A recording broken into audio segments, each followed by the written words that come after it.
والسابقون الأولون من المهاجرين والأنصار والذين اتبعوهم بإحسان رضي الله عنهم ورضوا عنه.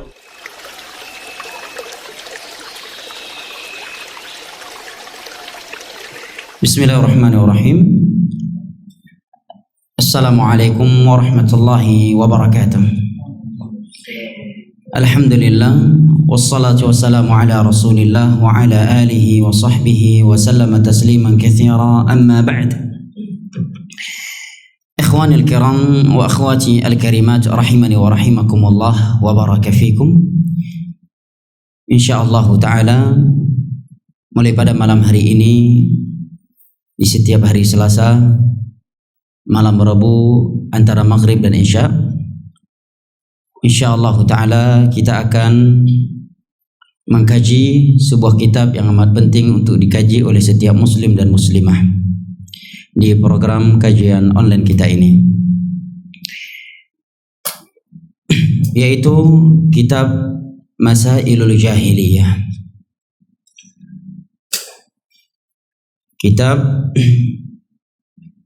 Masailul Jahiliyah allati khalafa fiha Rasulullah sallallahu alaihi wasallam ahlal jahiliyah. Perkara-perkara, budaya-budaya, kebiasaan-kebiasaan atau ideologi orang-orang jahiliyah yang telah diselisihi oleh Rasulullah sallallahu alaihi wasallam. Ini judul kitab yang akan kita bahas. Dari judul kitab tersebut kita dapat menyimpulkan isi atau kandungan kitab ini. Adapun penulis kitab ini, maka beliau adalah seorang yang amat ma'ruf, yang insyaallah ta'ala tidak saya sebutkan lagi tentang biografi beliau karena sudah pernah kita sebutkan berulang kali dan juga sering disebutkan oleh para ulama serta para duat, yaitu Syekh Muhammad bin Abdul Wahhab At-Tamimi An-Najdi rahimahullahu ta'ala. Namun terkait penulis rahimahullahu ta'ala ini, saya ingin menyebutkan beberapa poin penting untuk diperhatikan, terkhusus orang-orang yang menganggap beliau sesat dan menyesatkan karena ketidaktahuan atau karena sesuai dengan apa yang telah ia dengarkan, dan lebih khusus lagi kepada orang-orang yang selalu memfitnah Syekh rahimahullahu ta'ala dengan fitnah-fitnah keji seperti tuduhan Wahabi, radikal, ekstrem, menghalalkan darah kaum muslimin dengan membawa cerita-cerita bohong atau tanpa bukti yang sesuai dengan fakta dan kenyataan.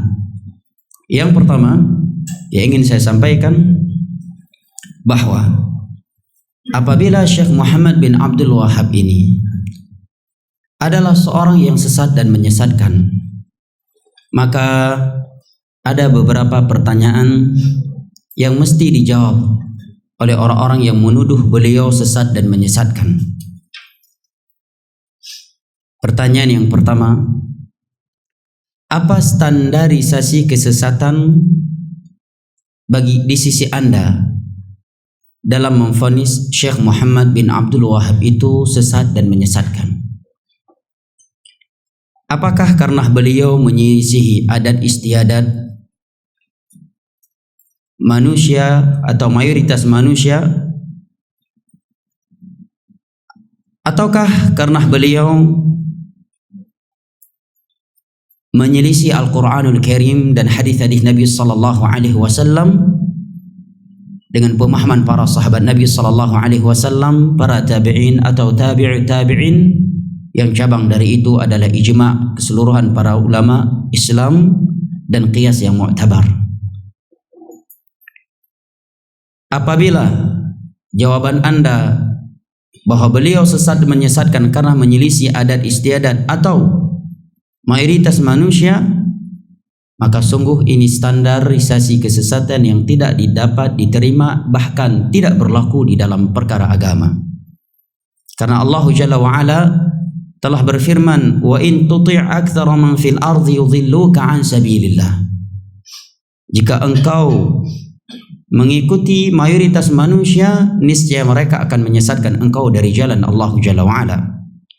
Allah Jalla wa Ala juga berfirman, walakinna aktsaran nasi la ya'lamuna al-haqqa fahum mu'ridun.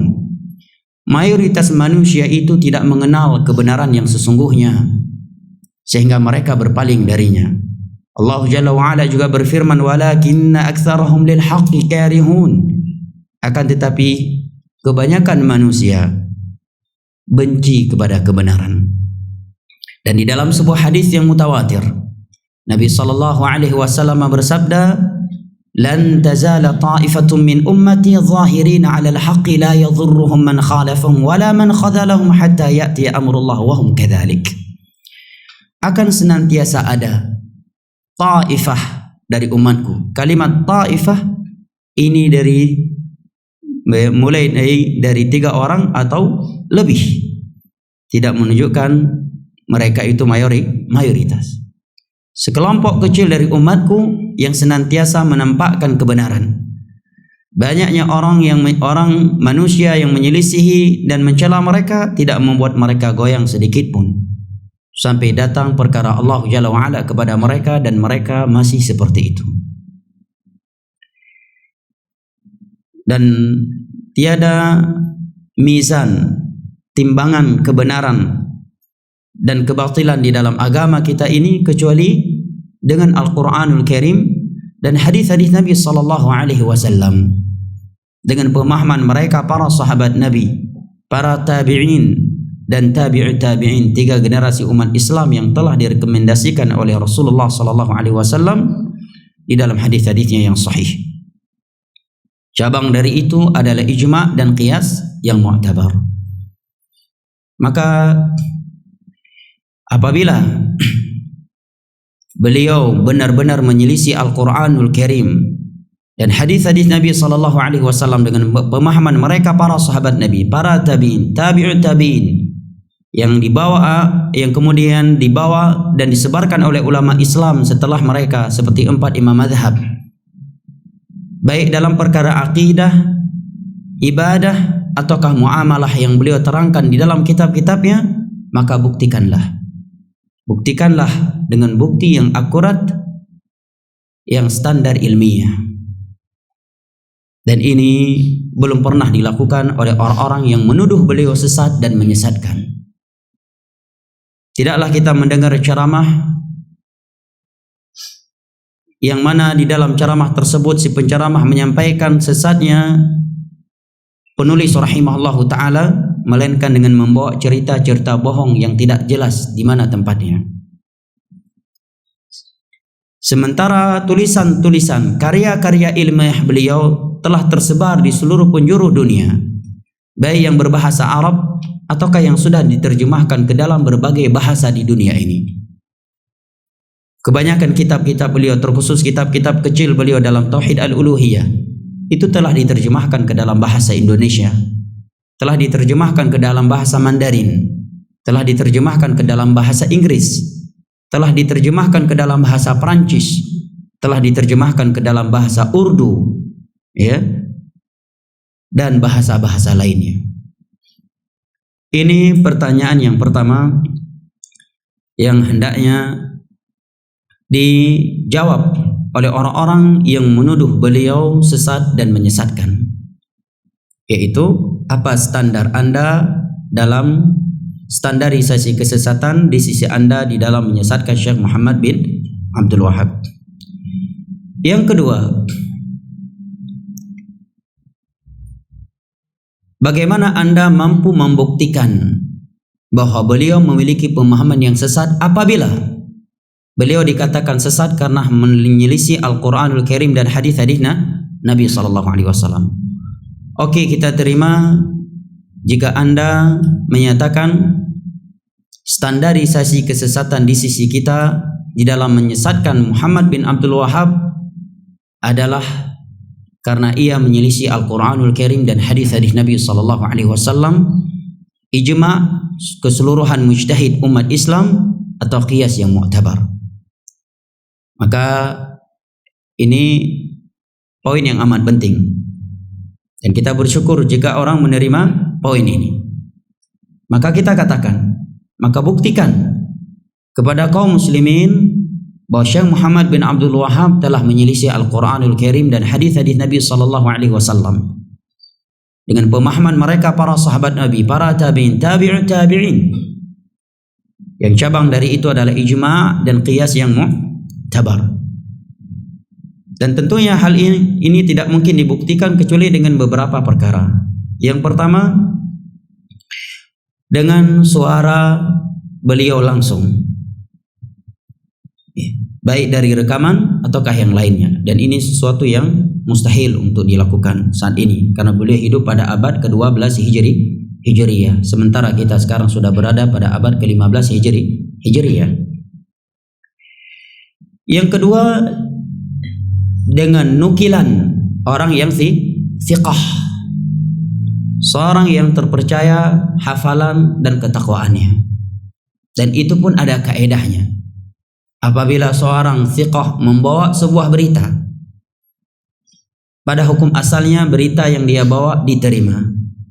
Akan tetapi jika berita yang dibawa oleh seorang yang thiqah tersebut menyelisihi berita yang dibawa oleh orang-orang yang thiqah selainnya, yang jumlah mereka lebih banyak atau jumlahnya sama dengan jumlah yang membawa berita tadi, tetapi predikat kethiqahan mereka lebih kuat, maka berita pertama yang dibawa oleh thiqah pertama tadi tertolak karena menyelisihi berita yang dibawa oleh orang-orang yang lebih banyak daripada mereka dan mereka juga thiqah, atau jumlah yang sama tetapi mereka lebih thiqah.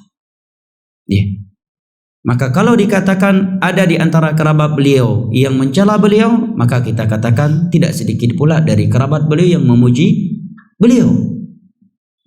Nah, bahkan lebih banyak kerabat beliau yang memuji beliau lebih banyak daripada kerabat beliau yang mencela beliau. Andai kata benar ada di antara kerabat beliau yang mencela beliau, kemudian celaan seorang kerabat kepada saudaranya, itu bukanlah standarisasi kesesatan seseorang dalam agama kita. Karena Nabi SAW sendiri ditolak oleh pamannya sendiri, yaitu Abu Lahab, dan juga banyak ulama-ulama Islam yang mereka ditolak dan tidak diterima, serta diselisih oleh sebagian kerabat mereka sendiri.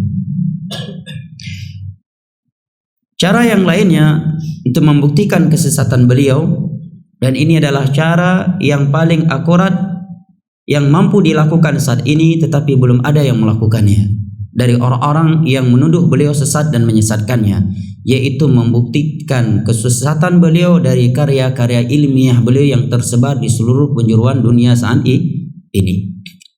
Beliau memiliki kitab Al-Usul Ats-Tsalatsah. Di dalam kitab beliau tersebut beliau menerangkan 3 landasan utama dalam Islam yang mana setiap hamba akan ditanyakan tentangnya, yaitu tentang man rabbuk wa madinuk wa man nabiyuk. Beliau juga memiliki kitab yang telah tersebar di berbagai berbagai negara.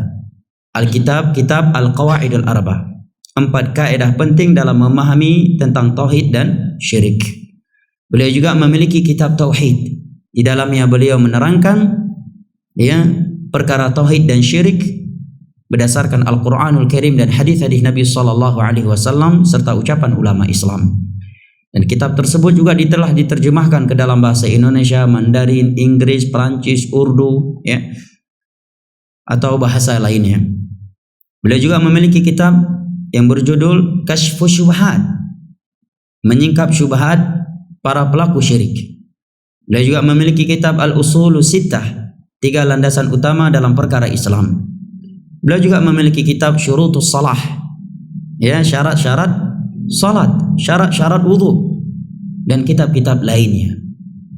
Maka jika para penceramah, para dai yang mencela dan menuduh beliau sesat dan menyesatkan, apalagi dia bertitle dengan title yang dianggap itu adalah title ilmiahnya seseorang, apakah yang disebut dengan LC, MA, doktor, profesor sekalipun, mestinya dia menempuh jalur ini di dalam membuktikan kesesatan Syekh Muhammad bin Abdul Wahab. Kupas kitab-kitab beliau. Nah, dan demi Allah tidaklah seorang membaca dan mengupas kitab beliau, melainkan dia akan mendapatkan kitab beliau dalam perkara-perkara akidah secara khusus, melainkan berdasarkan Al-Quranul Karim dan hadis-hadis Nabi Sallallahu Alaihi Wasallam serta ucapan ulama Islam. Tapi sayangnya para penceramah zaman sekarang yang menuduh Syekh Muhammad bin Abdul Wahab sesat dan menyesatkan, mereka hanya bisa menfitnah tanpa bukti. Mereka hanya bisa membawa cerita-cerita bohong. Saya pernah mendengar sebuah ceramah, ini kirimkan ke saya, bos. Di dalam video tersebut seorang penceramah menyebutkan bahwa di zaman Muhammad bin Abdul Wahab ada seorang muadzin. Setelah azan dia bersolawat kepada Nabi Sallallahu Alaihi Wasallam. Datang Muhammad bin Abdul Wahab langsung memenggal lehernya. Tidak senang melihat dia bersolawat kepada Nabi Sallallahu Alaihi Wasallam. Kalau seperti ini cerita yang dibawakan kepada kaum muslimin dan mereka percaya kepada orang yang membawanya, bagaimana mereka tidak membenci Syekh Muhammad bin Abdul Wahab? Tapi kalau anda seorang yang jujur, wahai Pak Ustadz, wahai Tengku, jujur dalam berdakwah, anda seorang yang memiliki ilmu, memiliki amanah ilmiah dalam menjelaskan perkara agama, maka terangkan kepada kaum muslimin kesesatan Syekh Muhammad bin Abdul Wahab dari kitab-kitab, dari karya-karya ilmiah beliau yang telah tersebar ke penjuru dunia dan telah diterjemahkan ke dalam berbagai bahasa yang ada di dunia ini. Jangan dengan cerita-cerita bohong, ya, atau dengan fitnah belaka. Ini hal yang amat penting untuk diperhatikan oleh orang-orang yang membenci dan menuduh Syekh Muhammad bin Abdul Wahab dengan tuduhan-tuduhan yang keji. Baik, berikut ini sebelum kita masuk kepada matan kitab, ada beberapa poin penting untuk kita ketahui bersama sebelum masuk pada pembahasan atau matan kitab. Yang pertama, bahwa di dalam matan kitab ini Syekh menyebutkan kurang lebih ada 128 perkara jahiliyah, budaya, adat istiadat atau ideologi jahiliyah yang telah diselisihi oleh Rasulullah sallallahu alaihi wasallam. Poin yang kedua, perkara-perkara jahiliyah yang beliau bahas di dalam matan kitab ini akan kita dapatkan nanti itu semuanya berdasarkan Al-Quranul Karim dan hadis-hadis Nabi sallallahu alaihi wasallam serta ucapan ulama Islam. Akan kita lihat nanti, tiada sedikit pun dari perkara-perkara jahiliyah yang beliau sebutkan di sini yang berdasarkan dari survei pribadi beliau atau istinbat pribadi beliau, melainkan berdasarkan Al-Quranul Karim dan hadis-hadis Nabi sallallahu alaihi wasallam serta ucapan ulama Islam, sebagaimana hal ini merupakan kebiasaan beliau di dalam kitab-kitab beliau yang lainnya selain kitab ini. Poin yang ketiga, sebelum kita masuk pada matan kitab, bahwa ini maksud dengan jahiliyah, kata para ulama yang mensyarah kitab ini, di antaranya Syekh Shalih Al-Fauzan bin Baz hadzal asr rahimahullahu wa hafizah, adalah ahlul kitab dari kalangan Yahudi wan Nasara dan kaum musyrikin, dan masuk ke dalamnya mereka kaum Majusi. Ahlul Yahudi dan Nasara disebut sebagai ahlul kitab karena Allah Jalla wa Ala telah menurunkan kepada mereka kitabnya yang mulia. Yahudi diturunkan kepada mereka kitab Taurat di Musa alaihi salam. Sementara Nasara turunkan untuk mereka kepada Nabi mereka Isa alaihi salam kitab Injil. Dua kitab ini adalah kitab samawi yang di dalamnya adalah firman Allah Jalla wa Ala ghairu makhluk. Hanya saja mereka mengubah-ubahnya setelah wafat Nabi mereka. Bukan sekedar setelah Nabi kita dibangkitkan. Mereka telah mengubah-ubah isi Taurat dan Injil setelah Nabi mereka meninggal. Dan itu Allah beritakan di dalam banyak ayat Al-Quranul Karim. Di antaranya dalam surat Al-Baqarah dan Ali Imran. Kalau kita membaca surat Al-Baqarah dan Ali Imran, akan kita dapatkan di sana penjelasan Allah Jalla wa Ala bahwa mereka Yahudi dan Nasara yuharifuna al-kalima an mawadhi'ihi min ba'di ma aqaluhu wa hum ya'lamun. Mereka telah mengubah-ubah isi Taurat dan Injil sementara mereka mengetahui sesuatu yang mengetahui yang sesungguhnya dari kitab Taurat dan Injil. Nah,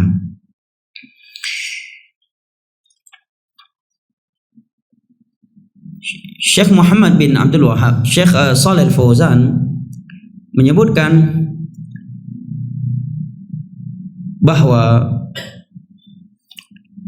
awal kerusakan agama Nasara setelah rusaknya agama kaum Yahud yang mengubah-ubah isi Taurat adalah masuknya seorang Yahudi ke agama Nasrani dengan tujuan merusakkan agama yang dibawa oleh Nabi Isa alaihissalam, yaitu seorang yang disebut dengan Bulus atau Shaul. Yang disebut dengan Bulus atau Shaul. Kata Syekh, kana Yahudiyan haqidan ala Rasulillah sallallahu alaihi wasallam alaihi salam. Dia adalah seorang yang beragama Yahudi dan sangat benci,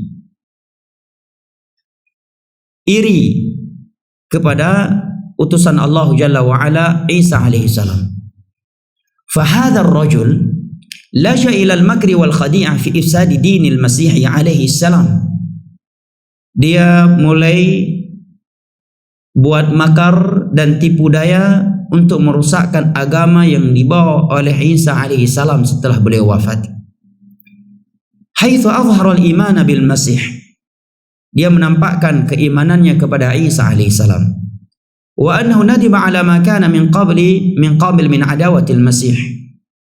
Bahwa dia telah menyesal, telah memusuhi Nabi Isa alaihissalam sebelumnya, karena orang Nasara mengetahui dia sebelumnya adalah orang Yahudi dan memusuhi Nabi Isa alaihissalam. Setelah itu dia pura-pura beriman kepada Nabi Isa dan pura-pura menyesal bahwa dia telah memusuhi Nabi Isa sebelumnya. Wa annahu ra'a ru'yan bi za'mihi fa'amana bil Masih. Kemudian dia menyebutkan kepada orang-orang Nasara bahwa dirinya itu pernah mimpi. Dalam mimpi yang tersebut dia melihat dirinya beriman kepada Masih. Maka dia pun beriman kepadanya setelah itu. Sayangnya wasaddaqahu an-Nasara fima qala. Orang-orang Nasara percaya kepada ucapan dia ini. Thumma innahu tanawala al-Injil alladhi anzalahu Allah ala Isa. Kemudian dia mengambil kitab Injil yang telah Allah turunkan kepada Nabi Isa alaihissalam. Fa'adkhala fihi wathaniyat wa syirkiyat wal kufriyat. Lantas ia memasukkan ke dalamnya kesyirikan-kesyirikan, kekufuran-kekufuran dan seruan untuk menyembah berhala. Haitsu adkhala fihi aqidat at-tatslits. Dialah yang memasukkan akidah Trinitas ke dalam agama Nasara. Siapa namanya? Bulus atau Shaul. Anna Allah thalithu thalathah. Masukkan akidah Trinitas bahwa Allah itu ada tiga. Ada Tuhan anak, yaitu Isa alaihissalam. Dan bahwa Isa adalah Allah, Tuhan anak. Wa adkhala fihi al-amra bi'ibadati as-salib. Dan dia pula yang mencetuskan pemahaman menyembah salib. Bulus atau disebut dengan Shaul. Wasaddaquhu fi dzalika ala annahu alim. Sayangnya orang-orang Nasara saat itu percaya kepadanya karena menganggap dia seorang yang alim. Ini bahayanya taklid dan menerima mentah-mentah ucapan seorang yang alim tanpa menuntut dan meminta kepadanya penjelasan ilmiah. Wa ala anhu mu'min. Dan karena mereka menganggap dia ini telah beriman kepada Nabi Isa alaihissalam, Sampai-sampai mereka memberi lakop gelar kepada Syaul atau Bulus ini dengan lakop Ar-Rasul Bulus. Rasul Bulus, ay Rasulul Masih, penerus Masih alaihi salam. Nah, maka terjadilah apa yang terjadi dari kerusakan akidah yang dia inginkan terhadap agama Nasrani. Ini cikal bakal atau sejarah secara ringkas terkait rusaknya agama Yahudi dan Nasara Ahlul Kitab. Kata Syekh Shalih Al-Fauzan, "Hadhihi halatu ahlil kitab qabla bi'tsati Nabi sallallahu alaihi wasallam." Demikianlah kondisi ahlul kitab sebelum Nabi sallallahu alaihi wasallam diutus sebagai nabi. Illa baqaya minhum kanu 'ala ad-din as-sahih. Kecuali segelintir kecil dari mereka masih ada yang berada di atas agama yang benar. Apa di antara dalilnya? Apa di antara dalilnya? Bahwa masih ada sebagian ahlul kitab sebelum Nabi kita sallallahu alaihi wasallam dibangkitkan yang berada di atas agama yang benar ini. Apa dalilnya kira-kira? Yang pertama adalah pujian Allah kepada ahlul kitab di sebagian ayat. Ya.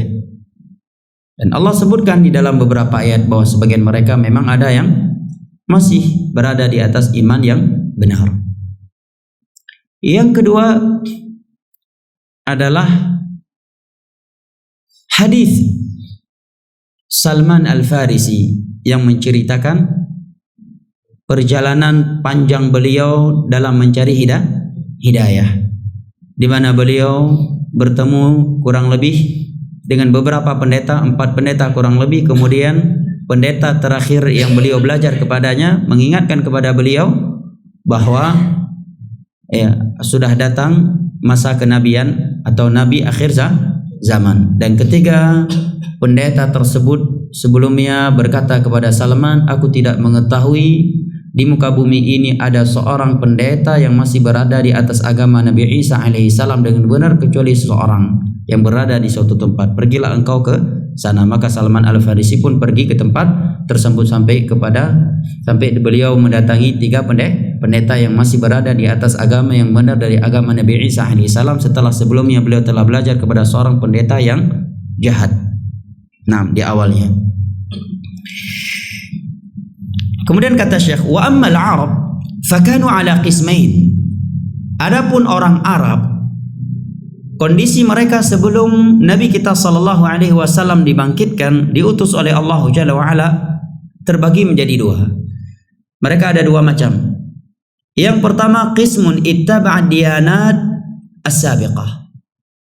Sebagian orang Arab di masa itu mengikuti agama-agama terdahulu, seperti agama Yahudi, Nasrani, dan agama Majusi. Sementara sebagian orang Arab yang lainnya kanu alal hanifiyah,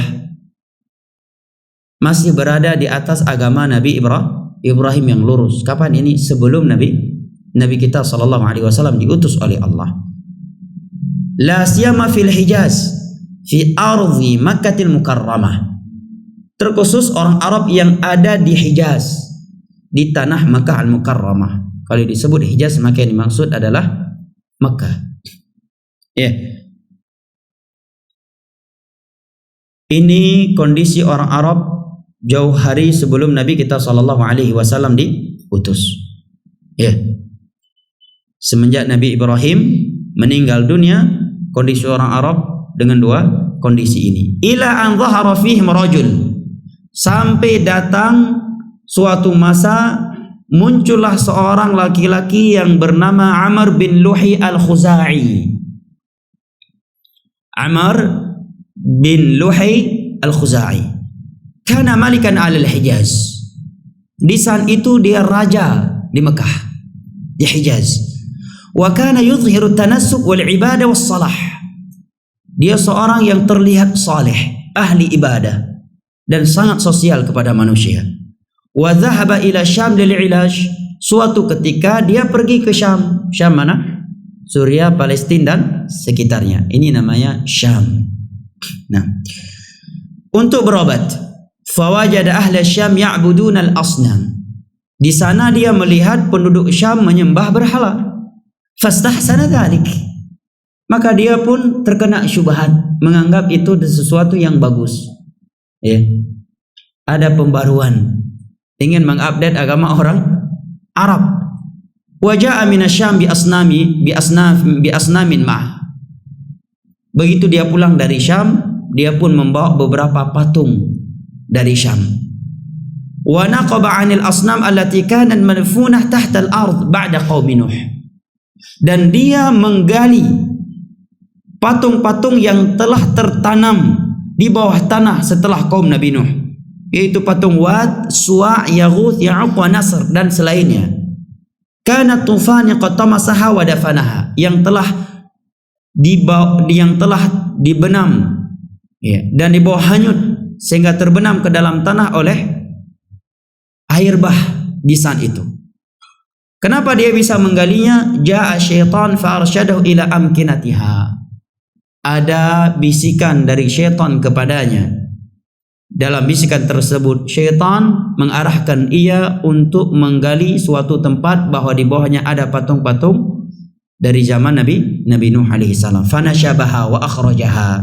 Dia pun menggali dan mengeluarkan patung-patung tersebut dari tanah itu. Wa wazza'aha ala qabailil Arab wa amara bi'ibadatiha. Kemudian dia menyebarkannya, membagi-bagikan patung tersebut kepada kabilah-kabilah Arab yang ada di saat itu, dan dia memerintahkan mereka untuk menyembahnya. Wa qabilu minhu dzalik. Dan sayangnya orang Arab pun mengikutinya. Kenapa? Yang pertama, dia seorang raja. Yang kedua, dia seorang yang terlihat saleh, ya, tokoh secara dunia dan tokoh secara agama. Wa dakhala syirk fi ardil Hijaz fi ghairiha min biladil Arab. Maka semenjak itu masuklah kesyirikan ke dalam tanah Hijaz, Mekah dan selainnya dari tanah-tanah Arab. Wa ghayyara dina Ibrahim alaihi salatu wassalam. Dan dia telah mengubah agama Nabi Ibrahim alaihi salatu wassalam. Naam. Dan di dalam sebuah hadis yang diriwayatkan oleh Al-Imam Al-Bukhari pada nomor, di sini disebutkan nomornya 3521, dan Al-Imam Muslim pada nomor 2856. Nabi sallallahu alaihi wasallam bersabda, "Ra'aitu Amr bin Amir ibnu Luhay al-Khuza'i yajurru qusbahu fin nar wa kana awwala man sayyaba as-sawa'ib." Aku melihat Amr bin Amr bin Luhay al-Khuza'i di dalam neraka dalam keadaan mengeluarkan isi perutnya, usus, urat-urat yang ada di perutnya. Dia adalah orang yang pertama kali mengajak orang Arab, ya, untuk menyembah berhala, dan patung-patung yang dibuat dari bahimatul an'am. Itu arti sayyaba as-sawaib, ya, menjadikan hewan-hewan ternak dari bahimatul an'am sebagai sesembahan untuk, atau sesuatu yang dipersembahkan untuk patung-patung mereka. Kan mereka punya akidah yang Allah sebutkan dalam Al-Quran, ya, dalam surat Al-Maidah, ya, ini untuk Allah dan ini untuk patung-patung kami, ya. Dia yang pertama kali melakukannya, ya, penyembelihan untuk selain Allah Jalla wa Ala. Amr bin Luhay, atau sebelumnya Amr bin Amir bin Luhay al-Khuza'i. Nah, dapat dilihat dalam hadis yang diriwayatkan oleh Al-Imam Al-Bukhari pada nomor 3521 dan Al-Imam Muslim pada nomor 2856.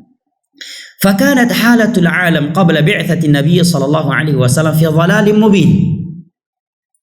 Sehingga kondisi manusia sebelum Nabi sallallahu alaihi wasallam diutus dalam kesesatan yang nyata.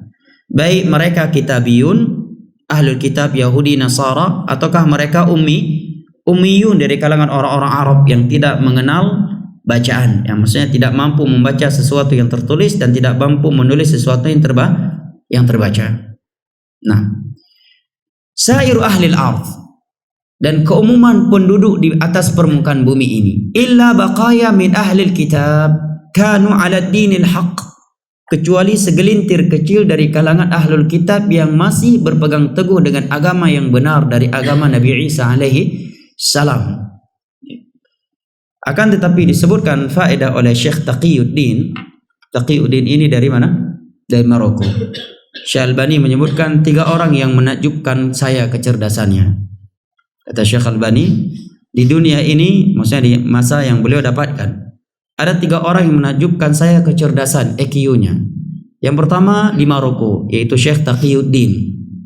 Ya, beberapa kitab beliau itu kalau kita baca mesti ada lisanul Arab di tangan kita. Bait-bait syair yang sulit untuk diketahui artinya. Balaghahnya luar biasa. Yang kedua Syekh Muhammad Amin Asy-Shinqiti, yang disebut dengan maktabah berjalan. Ya, barang siapa yang ingin melihat IQ dan kecerdasan Syekh Muhammad Asy-Shinqiti, Syekh Muhammad Al-Amin Asy-Shinqiti, maka hendaknya dia membaca tafsir beliau Adwaul Bayan. Dan satunya lagi siapa? Salim Al-Baihani yang berada di Yaman. Salim Al-Baihani yang berada di Yaman, daerah Janub, daerah Baihan. Nah, dan ketika Yaman dijajah oleh Inggris, kemudian berlaku hukum komunis kurang lebih 30 tahun ya di daerah Aden dan sekitarnya, maka beliau pun ya terdampar ke daerah sehingga dakwah beliau ya tertekan. Nah, Syekh Salim Al-Baihani. Ini 3 orang yang menakjubkan Syekh Albani IQ atau kecerdasan mereka. Syekh Taqiyuddin Al-Hilali menyebutkan innahum inqaradu qabla al-bi'tsah al-Muhammadiyah. Beliau menyebutkan bahwa ahlul kitab yang masih berada di atas agama yang benar, mereka itu telah punah sebelum atau menjelang diutus Nabi Muhammad SAW. Di atas agama yang benar, yang benar-benar benar 100%, mereka punah menjelang atau sebelum Nabi kita SAW diwafatkan. Sekalipun masih ada di antara mereka yang menyatakan Muhammad adalah Nabi yang benar, tetapi apa yang dia anut selama ini sebagiannya masih murni benar dan sebagiannya adalah sesuatu yang telah diubah oleh ahlul kitab. Nah,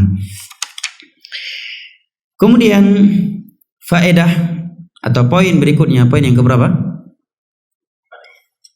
Yang keempat, sebelum kita masuk matan kitab, bahwa penisbatan kepada jahiliyah adalah penisbatan yang tercela. Karena jahiliyah artinya adalah kebodohan. Segala sesuatu yang dinisbatkan kepada jahiliyah adalah sesuatu yang tercela, dan itu bisa kita lihat di dalam Al-Qur'anul Karim. Banyak perkara-perkara Allah cela kemudian Allah sebutkan karena itu jahiliyah. Contohnya dalam surat Al-Ahzab ayat 33, Allah berfirman, "Wala tabarrajna tabarrujal jahiliyatil ula." Janganlah kalian wahai kaum wanita berdandan seperti dandanannya jahiliyah terdahulu. Ini menerangkan kepada kita bahwa kata jahiliyah adalah kata yang negatif, kata yang tercela, kata yang buruk. Contoh lainnya dalam surat Al-Fath ayat 26, Allah berfirman, "Idz ja'alal ladzina kafaru fi qulubihimul hamiyyata hamiyatal jahiliyah." Dan ingatlah tatkala Allah Jalla wa Ala menjadikan di hati orang-orang kafir semangat fanatik atau fanatisme jahiliyah, membanggakan kesukuan nasab ya, atau membangun al-wala wal bara di atas kesukuan atau yang lainnya. Di sini Allah katakan jahiliyah, menerangkan kepada kita bahwa segala sesuatu yang dinisbatkan kepada jahiliyah itu adalah sesuatu yang tercela. Ini beberapa contoh dari Al-Qur'anul Karim. Dari hadis, sudah adzan ya? Baik, karena sudah masuk waktu salat Isya, maka kita lanjutkan pada pertemuan mendatang insyaallah taala. Wallahu taala bissawab. Subhanakallahumma wa bihamdika asyhadu an la ilaha illa anta astaghfiruka wa atubu ilaik. Wa sallallahu ala nabiyyina Muhammad wa ala alihi wa sahbihi wasallam wa akhiru da'wana anil hamdulillahi rabbil alamin. Wassalamu alaikum warahmatullahi wabarakatuh.